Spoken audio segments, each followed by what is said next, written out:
John Edgar Hoover, muasisi wa shirika la FBI na jasusi mahiri ndani ya Marekani.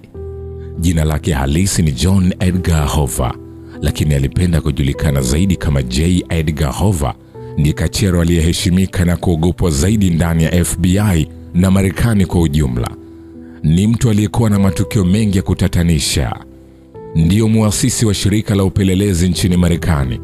Baada ya kutoa wazo la kuanzishwa kwake mnamo mwaka 1935, FBI ilianzishwa ikichukua nafasi ya Bureau of Investigation (BOI), ambapo J. Edgar Hoover pia alikuwa ni mkurugenzi wake kuanzia mwaka 1924 mpaka 1935.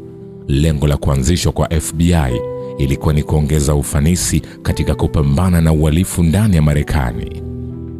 J. Edgar Hoover ndiyo mkurugenzi wa kwanza kabisa wa FBI, akidumu kwenye cheo hicho kuanzia mwaka 1935 mpaka mwaka 1972 alipofariki dunia akiwa na miaka 77. Alifia madarakani. Alidumu kama mkurugenzi wa FBI kwa miaka 32. Hakuna mkurugenzi aliyekaa muda mrefu zaidi kama Hoover. Rais Richard Nixon aliwahi kusema alikaribia kumfukuza kazi Edgar Hoover, lakini alimhofia Hoover angemharibia mambo yake ya kisiasa, huku Rais Harry Truman akisema Hoover alifanya FBI kama jeshi lake la siri.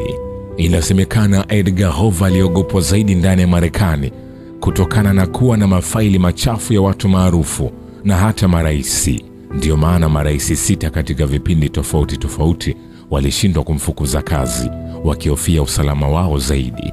Mbinu mojawapo aliyokuwa akiitumia Edgar Hoover ni kurekodi mawasiliano ya marais waliokuwa madarakani na kutumia kama kinga ya kujihami asitumbuliwe. Mfano, Rais John F. Kennedy alirekodiwa maongezi yake ya kimapenzi na mrembo matata wa miaka hiyo, Marilyn Monroe.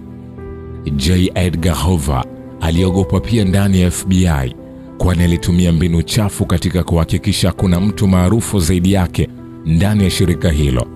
Mfano ni kuwastaafisha kazi au kuwaua baadhi ya maofisa waliokuwa wanataka kumzidi umaarufu na kutishia usalama wa nafasi yake, kama vile kachero Melvin Purvis ambaye alisifika sana ndani ya FBI miaka ya 1930 kwa kudili na majambazi. Lakini kachero Melvin Purvis aliacha kazi ghafla na kufariki kifo cha utata. J. Edgar Hoover alisifika kwa kushughulikia wahalifu wakubwa waliovunja na kuiba katika mabenki nchini Marekani katika kipindi cha World Economic Depression miaka ya 1930.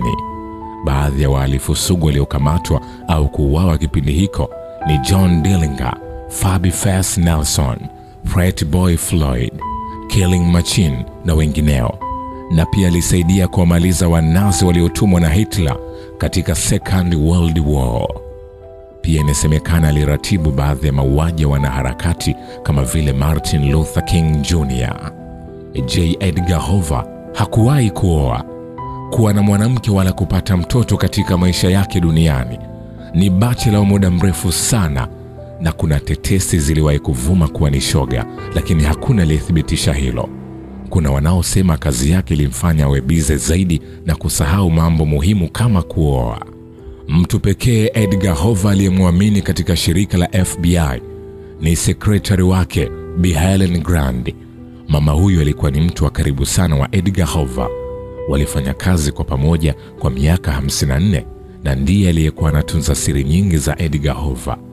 Kama ilivyo kwa bosi wake Bi Helen Grant, hakuwahi kuolewa wala kupata mtoto. Alichoma moto nyaraka muhimu za bosi wake punde tu baada ya kifo chake, ikiwa ni sehemu ya kiapo chake. Alistaafu kazi ndani FBI siku moja baada ya kifo cha J. Edgar Hoover.